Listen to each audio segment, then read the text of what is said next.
over the side of APB. It might be good, but the objective of Apbr in terms of just what they can dish out, they might not have all the crowd control in the world, but it's just like fight damage. The thing is, it's highly susceptible to counterplay, but we saw yesterday, like you brought up Leo, Guinevere versus Fanny, it didn't go that well for the Guinevere. So now we go into a new chapter in this bout. A new avenue of attack for the Hive to try and shake the agents into submission. If Apbr can do this and they can ride their momentum, they are staring down match point. Here we go, game number 2. It's safe to say Apbr, they drafted one hell of a lineup. Love to see this too. Again, you know, whenever Kyle Teasy gets his hands on the Fanny, I would say the majority of the time it actually works really well in his favor. So I feel like that's something obviously Black International wants to contain. Is Guinevere that? Well, we'll have to see if that is going to be it. But also, just a lot of attention here as well in the XP lane. Flap Teasy, the way he played the previous game, man, even with this hero, this Diroth that hasn't been a hot commodity this season even, could play out pretty well, but already early action.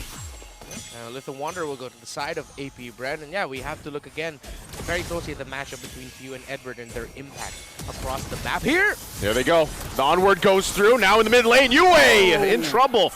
First blood going to the hands of Few.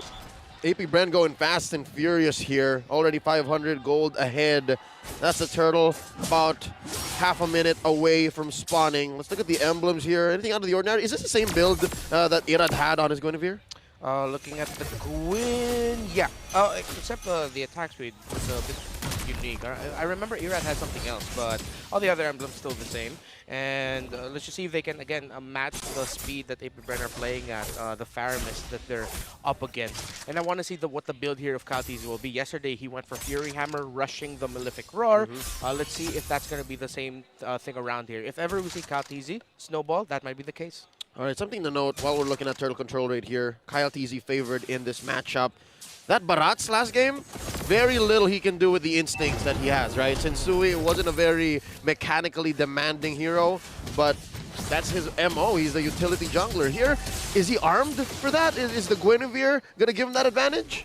He's going to be more utility yet again, and just maximizing the spatial migration. There's a penalty zone already going to be used. Few there to help him out. Netherrealm going to be expended as well. Still the turtle going to be up here. Sensui, is he going to be able to get it off? It's a Ogwin somehow that gets the turtle. Apbr, and now Sensui going to fall. That was bad timing there. And now the purple buff for the taking. Early retribution coming from Sensui. That looked like a Hail Mary to just try and secure it, not just for him, but for Blacklist International. And now he's gonna be without his purple buff. Apbr have done everything right this early on. They were able to counter-engage against Blacklist really well after an incredibly well-timed Netherrealm, actually from Yue. Oh, well, it seemed like the name of the game in that first turtle fight was PTB. Just press the button. And when you're playing against Kyle Teasy, you can't just oh Lord! Tossing him up the alley-oop, but Yue still going to be alive. That would have been really clean if Kyle Teasy was able to secure that. Lovely. The shields from the Matilda on Renegade and the damage reduction via the gold shield turrets. It helps. Apbr, 1,000 gold ahead. Where is it mostly on? Is it on Kyle Teasy? Yeah, actually. Mostly on Kyle Teasy. Super Marco just, well, the gap isn't that massive. So yeah, Kyle Teasy with the kills that he's been getting, and then the farm he's been getting all across the map. Again, Blacklist, just like what Apbr did in game number 1, they're not allowing Blacklist to play at a tempo that they're comfortable with. However, again, what they have here is if they can team fight together really well, especially for the second turtle, I'd want to see them try and contest this. They shouldn't just give this up. If they do, then they're really going to have to give up the third just so they can split push elsewhere. All right, about 30 seconds until this second turtle comes up. Apbr approaching 2,000 gold ahead. Again, the last we checked, it was a majority. Oh, wow. What a read! Again, what a catch here from Ogwin. Oheb in trouble. Wow. Will not be able to survive. It's Ogwin that gets the kill. There's a reason this was picked up early on. First pick for Apbr. Did you see that? Predicted where Oheb was going to go. Ogwin just stood there and said, I'm going to take this, then I will take you with me. And I don't know, Oheb, I think, understood the situation and he somehow wanted to play around with it. He had more mechanical skills left. Flicker, of course, up, but no. They just bursted him down there. Didn't even burn the flicker anymore. I feel like at that point, Oheb and Blacklist already accepted that, yeah, we're going to lose our gold laner With that here. kind of read, yeah? Yeah, and just saving that flicker instead. So, Kyle Teasy. Hello. Kyle Teasy. Not going to be able to get anything out of that, but yeah, you know, with that, you can see we got Oheb there now in the bottom. Oh, wow. Going to switch it up. All right, he's wave ahead of the switch. Yeah. Let's see if Apbr will be able to break this because Few and Kyle Teasy will have to defend the bottom. Still Edward, okay, another onward to go through. Flickers out of that one, but they will lose the turret. So with that, again, Apbr just working with this lead they have, and a big item pickup here for Kyle Teasy. Is this not the Infinix All-Star roamer of the season? Yeah. Is this He not is. how Ogwin plays? On the master for a reason. However, that could have been a better engaged by Apbr. They got it, but they could have gotten the kill onto Edward actually. It's just that the timing of the Abysm Strike plus the onward of the Edith actually sent Edward out of the Abysm Strike, giving him enough room to be able to flicker away. But still, they were able to get what they could. And even though they're struggling, Blacklist still making the right cross-map call, sending Oheb to the bottom lane right away, but Apbr read into it with a rotation of Kyle Teasy and Few to defend. Oh, look, he's Oh, living look in at the top side. orange. Kyle Teasy already getting that penalty zone out. Gonna get caught here a little bit though. Oheb doesn't use the torn apart memory though. He can flicker and do it. He could flicker in, goes in with the flicker, gets the stun. There it is. There's the kill. Oheb gets his own little form of revenge. And now him and Renegade will work on this top side turret. Well, Apbr does make up for the fact that bottom lane got pushed, but I don't think that was necessary. Blacklist International punishing Apbr. Were they overconfident there? Yeah, it looked like an overconfident clear on the minion wave by Kyle Teasy.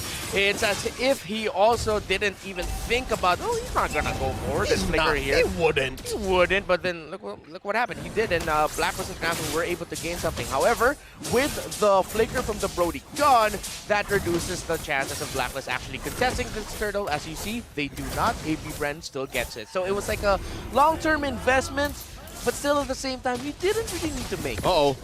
Look at this. Okay, this could be dicey. Could be spicy. Edward, the defensive penalty zone. I know you have an acronym for that one, Leo. DPC. DPC. You're going to have to use it, but right now it's Apbr just trying to find what they can around the map. All right, and all this time, there was a threat of a push down bottom. Apbr throw enough firepower at that to quell the push. Interestingly enough, Apbr here slowing down as we ramp up into the mid game. Yeah, they're going to be looking for that sudden power spike out of a big fight. Kami needs to come off of an off angle, already up to an anti-Karas actually in Sensui. So again, this is going to be that utility, Guinevere. Meanwhile, Dreadnought and Blade Armor already for Edward Thursla. Just going to take the purple from him. No contest, of course. A little too risky for Sensui to even fight for that.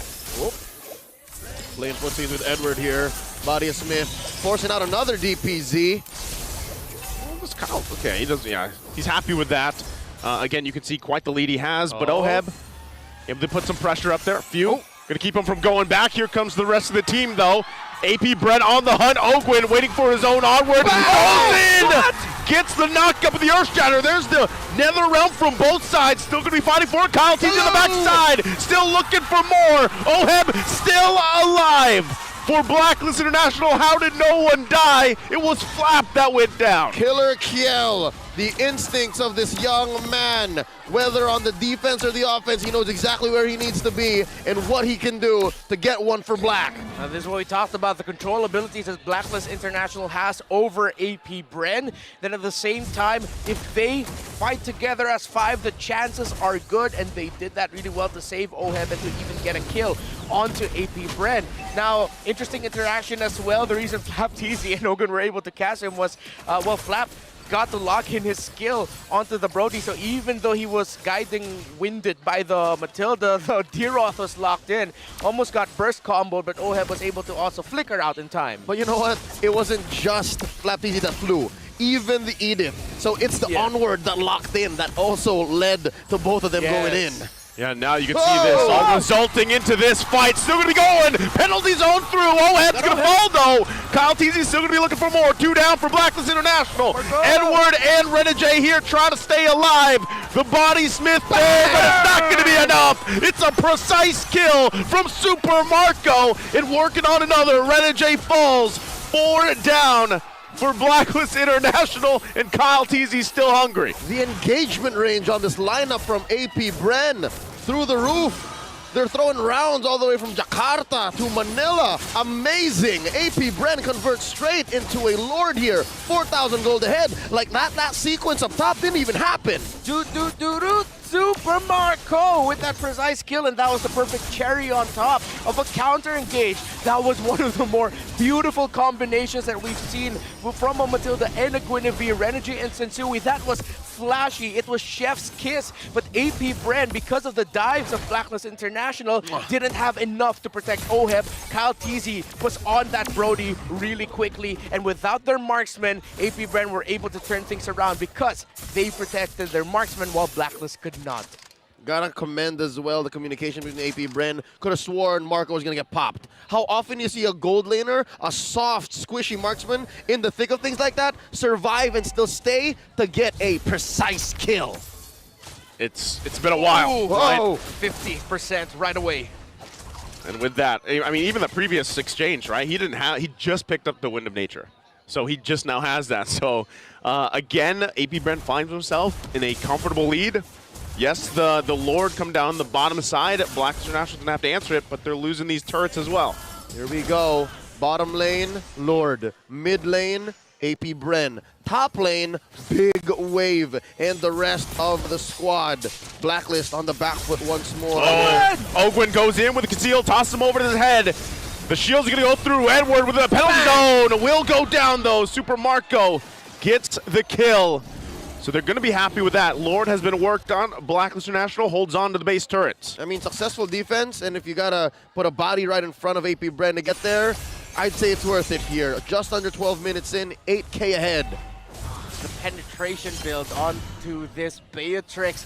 Blacklist need to reach her. That's their biggest problem now. After all of the dives, after the Fanny, is can you even reach the Beatrix, Malefic Roar, Heptaseas, BOD, and the Wind of Nature that you mentioned as well. While Fanny actually just got to build a Sea Halberd. So this is Apbr locked and loaded. They can just continue the sequence of clearing waves, positioning for Lord, trying to find an opening here while Blacklist will try to play the cross map, sending Renegade along with Oheb to split push the side lanes or the opposite lanes in the meantime. Now you mentioned the Hitman, the Matilda here. There was one sequence wherein he actually brought in Sensui with the... Remember the sequence we saw with Apbr and Blacklist where Renegade and Sensui pulled that off? We might see an adjustment. If it's not going to be Renegade Sensui, it might be Renegade and Edward flying to the back line of Blacklist International, trying to get Super Marco. That was a long flight. Now, what Blacklist needs to do in that scenario is then to make sure that Yue and whoever is left behind can protect Oheb and they'll play the turnaround from there. Conceal play going to be used. Kyle Teasy swinging in on the back side. NetherRealm already going to be used as well. Edward, the one to fall. That might be enough for Apbr to just be happy and call it back. Lord's going to be up in 10. All right, that's all the ult spent for one player. Edward goes down here, 20 seconds on the clock. That does open up a free Lord for Apbr, so I'd say that's worth it. And Sensui still able to get that purple buff.